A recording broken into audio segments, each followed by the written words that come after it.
You are Locked On Dodgers Postcast, part of Locked On Sports Los Angeles on the Locked On Podcast Network. Your team every day. Well, I think it is official. The Dodgers offense is in a slump. Whoa. That happened quickly. Out of nowhere. They can't make contact. I am Pete Fox. This is the Locked On Dodgers Postcast. Let me do one more thing here. Whoa. We are on the Locked On Dodgers podcast feed, and you can watch us on the Locked On Sports LA YouTube channel. We come on after the game and break it down for you. Today, Dodgers shut out by Darvish and the Padres in San Diego. 4-0 the final. Today's show brought to you by PrizePicks. PrizePicks, the easiest and most exciting way to play daily fantasy sports. Go to prizepicks.com/LockedOnMLB and use the code, all lowercase, LockedOnMLB, for your first deposit match up to $100. Yeah, Darvish today was too much for the Dodgers. 7 innings, just 2 hits, no runs, 7 Ks, and 1 walk. And Walker Buehler just doesn't have it yet. He's not ready to be back in the major leagues, I think. He has struggled his first couple of outings. Today, he gave up back-to-back home runs in the first inning. And all of a sudden, just like that, I mean, I feel like yesterday we were pounding our chest. And even after the Friday night loss, everything kind of still felt okay.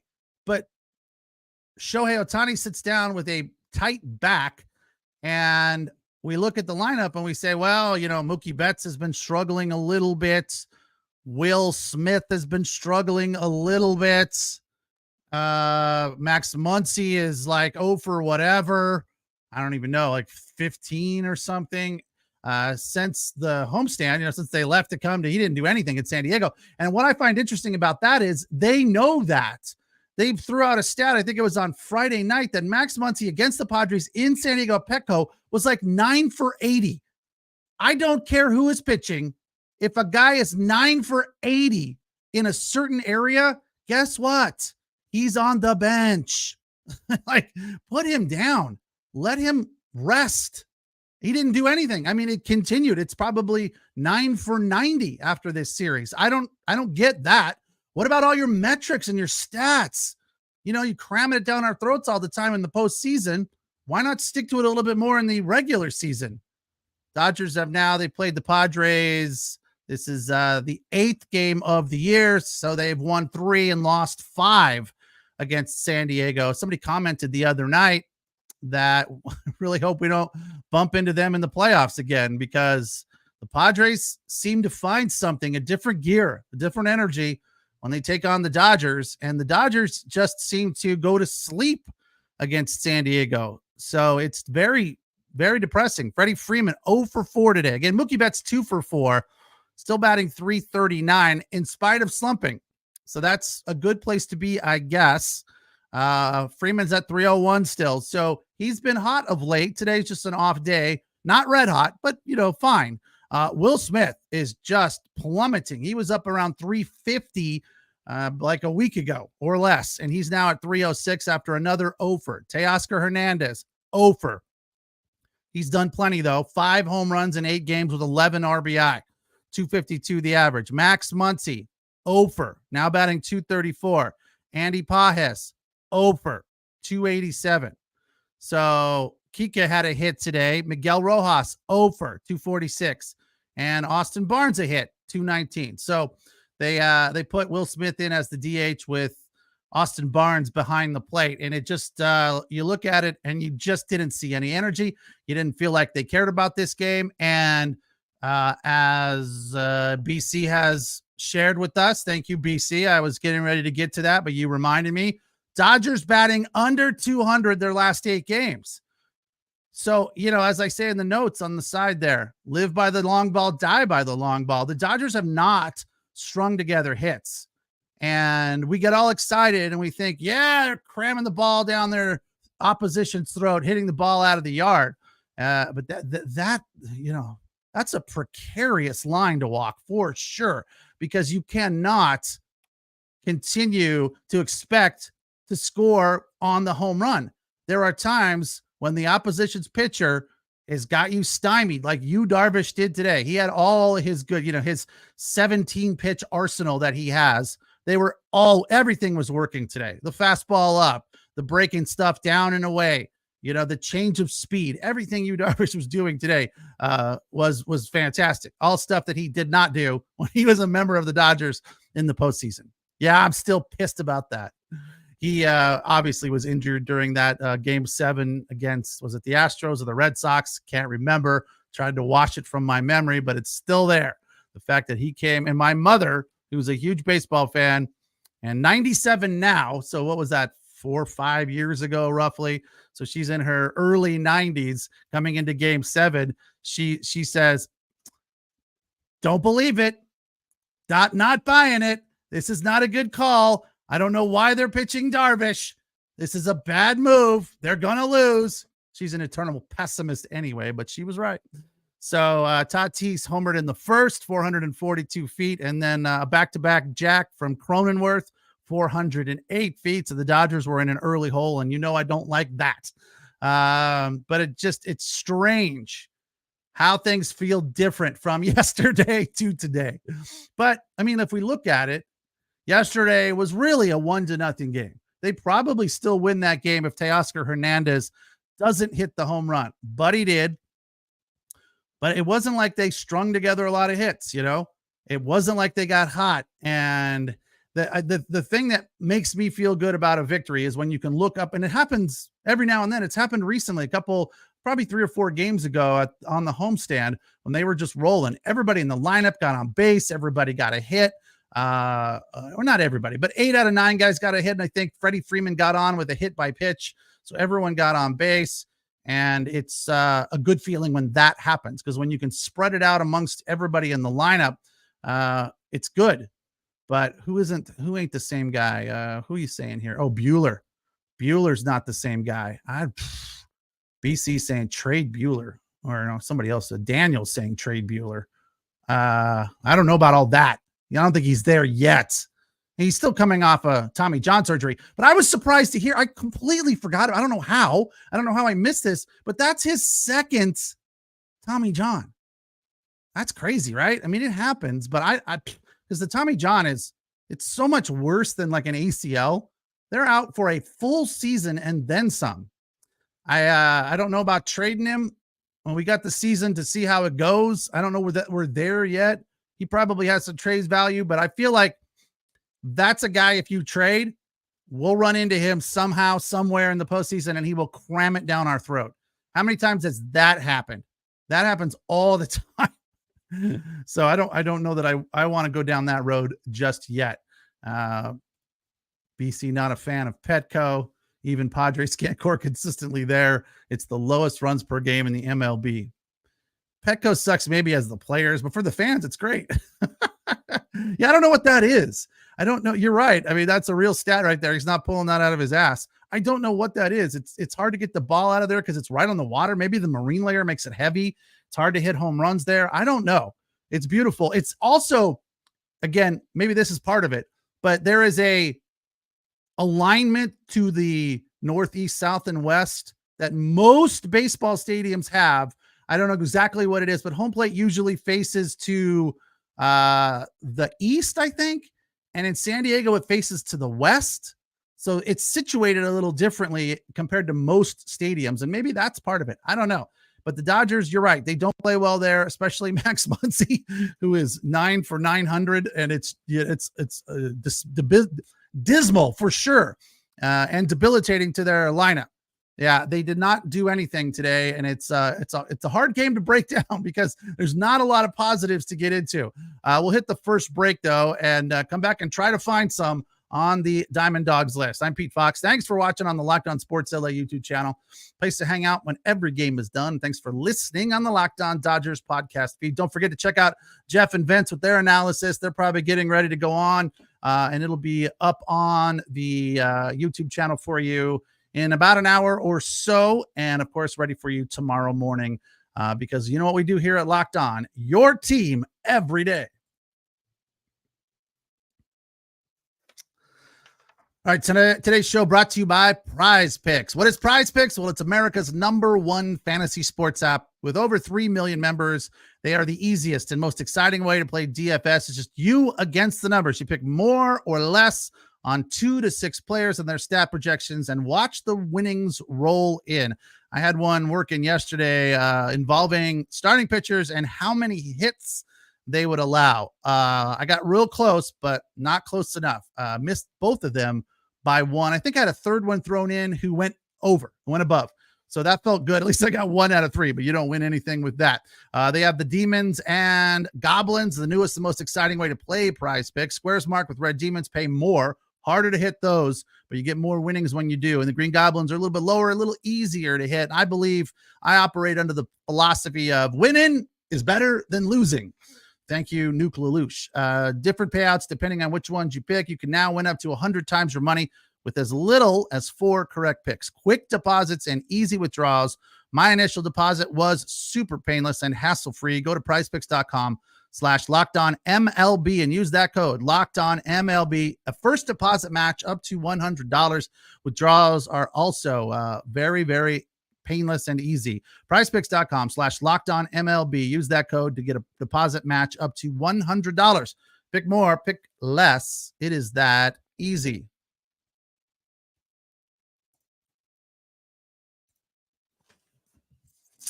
All right, Dodgers shutout today. Darvish did not allow a run, just 2 hits, going 7, striking out 7. He is now, what's his record after this win? He's 3-1. Thought he'd be better than that. Walker Buehler 0-1 with the loss. He went 3 1/3, 5 hits, 3 runs, 2 home runs, 2 Ks, and 2 walks. He's still, he wasn't dominating in his rehab starts in the minor leagues. And that's fairly typical. It's sometimes, hard to evaluate exactly how ready they are based on what they do in the minor leagues, because they're not really looking at performance. They're looking at command and control and all of that. But he got roughed up a few times down there, and it's translating to what he's doing back in the major leagues. So let's hope he finds it. I don't know that I'm with you guys on trade him, because he's not the same guy after 2 Tommy John surgeries. I think we still need to give him a little bit of leeway. I haven't seen this in a few days. Nando, where you been? Fire Dave Roberts. Yeah, he's the reason they didn't get any hits today. I love your consistency. I wish the Dodgers were as consistent as Nando was. Walker Buehler, good 2 years ago. Dude is trash in my mind, says Nando. I don't know. I'm not with you. We got a San Diego Padre fan in the mix today.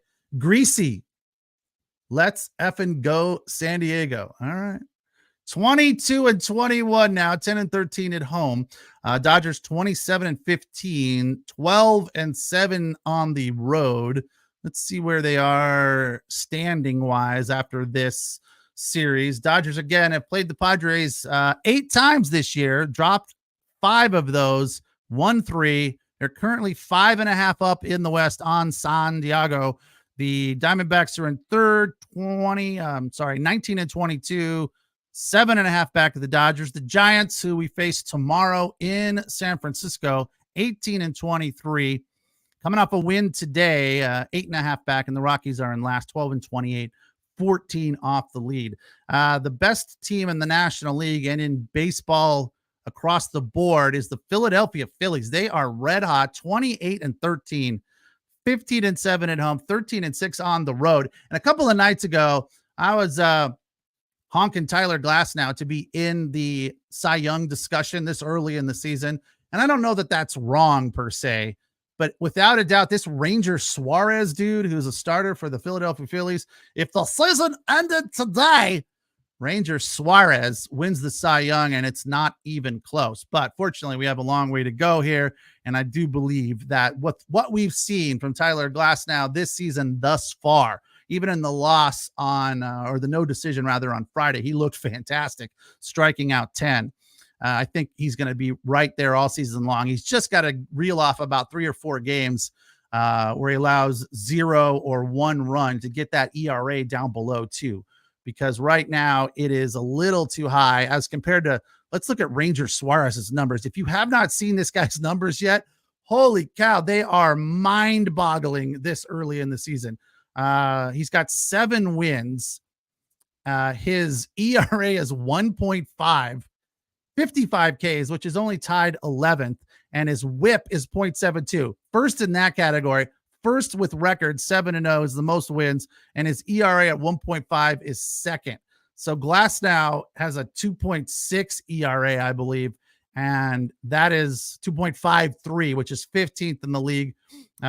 His Ks, though, number 1 in the league. So that's a huge factor, and his WHIP is 0.86. That's a huge factor in who wins the Cy Young. How many strikeouts? If he can get to 200, and we'd like to think he can at this point, with he's got 73 and we're in, mid-May, I think it's going to be a certainty that he'll get 200 strikeouts for the season. Knock on wood. Hopefully he does not get HURT. I don't even want to put that into the universe, but it's going to be interesting. But I was blown away when I saw that Ranger Suarez stat line. I'm like, holy cow, that guy is dominating. All right, let's get to the Diamond Dogs list here for today. A 4-0 shutout at the hands of the Padres in San Diego at Petco. For number 5, Miguel Rojas playing second base today, made a beautiful diving stop, got up and flipped to Mookie Betts at second base for a force out that they had to review. But it turned out that he was, in fact, out, came in the bottom of the second. Wasn't a lot of offense going on today, so we had to find some defensive plays to put on the Diamond Dogs list. And Max Muncy had one, snagging a line drive, bottom of the third inning from Jurickson Profar. Hey, it was interesting, and I guess positive that we made it through 3 games against the Padres and no incidents with Profar. Nothing. No, fronting or bowing up against the pitchers or anything like that. It all went very smoothly, so that's good to see. Kike Hernandez had a squib in the 5th to right field. It was the Dodgers' first hit of the game. Number 2, Austin Barnes singled in the 8th. I believe that was the Dodgers' 3rd hit of the game, and Mookie Betts had 2 of the 4 on the day. His first extra base hit in 12 games. That's how badly he's been going of late, and is still batting .330. So that was good to see. I don't know if it's technically, are we going to say technically that he's now out of the slump? I don't know. I think I need to see a couple of more games because he doesn't look like the Mookie we saw just a week and a half, 10 days ago, right? He's still not as aggressive. He's tentative. He's not hitting the ball hard. Today, though, he did. 4-seam fastball, had a single in the 8th for his second hit of the day. So nice performance from Mookie Betts, but it just would not be enough because Freddie Freeman, how about that strikeout looking in the 8th? The only threat the Dodgers had with runners in scoring position all day. So I was just like, what? Come on. I don't know if he was sitting a different pitch, but whatever it was, he was standing there like a statue and just got absolutely fooled. And that's not what you're looking for. That is very unfortunate. And I was just hoping, because I thought it was an opportunistic time for the Dodgers to have runners in scoring position, Freddie Freeman at the plate, because he's one of the guys that's been going pretty well of late. And he just stood there and was frozen by Wandy Peralta. So that was a tough game. It's like, come on, that's right down Main Street. I know it was a bit off speed, but it wasn't that tough. Again, 2 strikes, shorten up, put the ball in play. Good things happen. Stop trying to hit home runs every time. And Freddie Freeman's been doing that a lot lately, and that's what's been good for him. At hitting it over the shortstop's head, it's just been working for him, and it seems like it puts him in a good position, and it keeps him comfortable and confident, and that's what he's been trying to do, but he just couldn't. He couldn't. It was a nice at bat, like 8 pitches. It was a slider, so he might have been sitting fastball because it was the count was full. Started with a ball and then a foul ball, strike swinging, ball, foul ball, foul ball, foul ball, ball. Yeah, so it was a full count, and he might have been looking fastball. That happens. I don't believe the Dodgers preach shortening up and putting the ball in play, because it would have been nice to get a run there, start a little bit of a rally, and you never know. Anything could have happened there. This is so true, Craig. I sit there and I watch the Padres when they're not playing the Dodgers. Craig says San Diego will now be swept. They won their World Series. This meant so much to them. They're going to go celebrate. They're probably popping corks in the clubhouse today, right? So true, man. They're a 500 ball team, but when they play the Dodgers, they find a different gear, and it doesn't. I mean, it makes sense, but I don't. It's got to be frustrating for Schilt and that staff that they can't keep it rolling, because clearly they got some players and they turn it on for the Dodgers, but they just can't keep it rolling. I don't know who they play next. Let's see. It's going to be interesting. Let's just put, I have them on my ESPN where it gives me the updates as to what the Padres are doing day in and day out. So they're on to face the Rockies. So they probably won't be swept by the Rockies, Craig, but you never know. I bet you they lose at least one to the lowly Rockies after beating the Dodgers the way they did today and this weekend. 4-0 the final. Padres take 2 of 3. Darvish gets the win. He's now 3-1. Let's hit the final break. This is the Locked On Dodgers postcast. We come on after the game, right after, break it down for you. So the place to hang out when every game is done is the Locked On Sports LA YouTube channel, and you can listen wherever you find your podcasts on the Locked On Dodgers podcast feed. That's where Jeff and Vince do their daily thing Monday through Friday, and of course they will be up there later today and into tomorrow. And I forgot to say happy Mother's Day to all the mothers who could be watching the game, probably weren't watching the game if it was were up to them, but the husbands or the sons were like, can I check in on the game real quick, Mom? Sure. All right, let's hit the break. All right, today's show also brought to you by Policygenius. It's the country's leading online insurance marketplace. It saves you time and money. You can provide your family with a financial safety net starting as soon as today. With Policygenius, you can find life insurance policies that start at $292 a year, which is a fantastic bargain for up to $1 million of coverage. Some options offer same-day approval and avoid unnecessary medical exams. Policygenius helps you compare your options from top companies and their licensed experts on hand to help you walk through and talk through your options. They don't get any sort of incentives for recommending one insurer over the other. They just kind of help you find the plan that is best suited for you and your budget. Check life insurance off your to-do list in no time with Policygenius.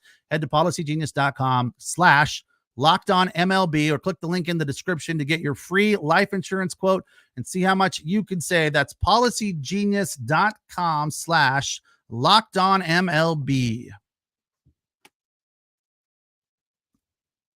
Dodgers fall 4-0. They had that one threat. Yeah, that one threat where they had runners in scoring position and the 8th inning. And if they could have played it a run or two there, it could have been a different ball game, but it just didn't feel like they had it in them today. There was no fight, and it seems to be a relative consistent thing in the third game of a series. Now, I know I mentioned it, that they just have a different attitude. They have a different energy in the third game of a series, especially when they've won the first two and already taken the series today, but it felt like that same sort of lackluster, ho-hum, getaway day energy. They didn't come out with that vim and vigor, that eye of the tiger, to steal a phrase from 30 years ago. It didn't feel like they gave a rat's ass about winning this game today. They didn't seem upset. They didn't seem fired up. They didn't really come out attacking the ball. They didn't come out aggressive. It was just ho-hum. That's the way. Yeah, Dodgers, they're not great on Sundays. Yeah, it's another good point, Craig. Thanks. And a getaway day, too, on top of it all, heading up to face the Giants. And we know that's a bigger rivalry. They probably have, a different mindset going into that series up in San Francisco at AT&T or whatever that stadium's called now. But yeah, this, without a doubt, this game today just didn't feel like they cared all that much about it. And, Walker Buehler just didn't seem to have his stuff, and that made it even tougher. Now, I'm not saying he didn't care. Obviously, he wants to find his rhythm and get back in the swing of things, dominating the way he has in the past, but it has been a long time for him. So it's going to take a little while for him to find it again. The good news is the bullpen was okay. Wasn't bad. Vesia looked really good. A 9-pitch 6th inning for them because Walker Buehler only made it through 3 1/3. My guy Yarbs, Ryan Yarbrough, or Sloth, as I like to call him, with his 70-mile-an-hour. Okay, it was an off speed. I was a little bit exaggerative when I said he has a 70-mile-an-hour fastball. It's like 84. But his curveball came in at 70 miles an hour a couple of times. He went 2 1/3 of an inning, or sorry, 2/3 of an inning, zeros across the board, which is nice to see. Gus Varland got a little roughed up. And again, Yarbrough and Varland right next to each other, just like they were a couple of nights ago, or was it last night? He went 1 inning, gave up 1 run on 3 hits. Vesia zeros, 9 pitches again. And then Chris Matt, just 1 hit, striking out 2 over 2 innings, which was nice to see. He's a former Padre, and Joe and Oral were speculating that this meant a little bit more to him. But the bigger issue that I think we've maybe glossed over a little bit, that we haven't focused on enough, Shohei Ohtani, injured, back problem. They haven't said much about it, which is scary. That could mean it's worse than it really is. He left that game last night, not because the Dodgers were up 5-0, because he tweaked something and didn't play today. We'll see how it goes for tomorrow, but without a doubt, this Dodger team has a completely different complexion when Shohei Ohtani is not out there. And if you look at that batting average, as BC mentioned at the start of the postcast here, under 200 batting average for their last 7 games. That's not good. Although, as a whole, their batting average, team batting average for the entire season is 280 something, which is 30 points higher than the team that's in second.